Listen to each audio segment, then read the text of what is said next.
What's up, everyone? Low Country Bourbon Guy here with another quick bit from the barrel. And if you like history as much as I do, and I love American history, I love everything about it, I challenge you on your next trip to the liquor store to find a bottle that tells a story. Now, obviously, if you've been to Kentucky, you've been to distillery tours, you know that every single distillery, doesn't really matter where it is across this great country of ours, tells a story. And that's what I like about bourbon hunting. I like finding new bottles. I like talking to people about how they crafted their bourbon. So one thing I really try to do, just in general, is even if I'm trying a bourbon that I, don't really like too much, that's okay, obviously, right? We all have our bourbons that we love. We all have our bourbons that we don't love. But one thing I always try to do is not talk too negatively about their product, because that was someone's passion, someone's dream. So just keep that in mind next time you taste a bourbon, and maybe you don't like it as much as the mainstream bourbon, and that's okay.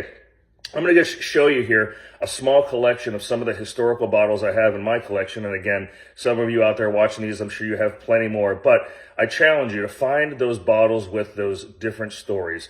I'm big into craft bourbons, and some of the bourbons that I have here in front of me that I'm about to show you, again, they tell a story about where they came from, where they started, prohibition, and so forth. So check it out.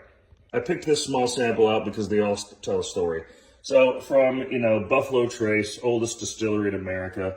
Again, the story behind Colonel E.H. Taylor is also amazing. Check that out. It also has to do a little bit with Castle and Key. But first call here, this has to do with thoroughbred racing back in the day. This is a whiskey bottle from Prohibition that I got from some friends back in South Florida.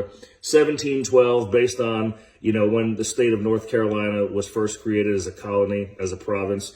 And again, obviously, from our great president, the 45-47 bottle.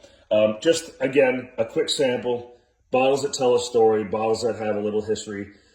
Challenge for the next time, go to your liquor store, look for those bottles, look for those labels that tell a story. I promise you won't be disappointed. Thanks as always for following the Low Country Bourbon Guy.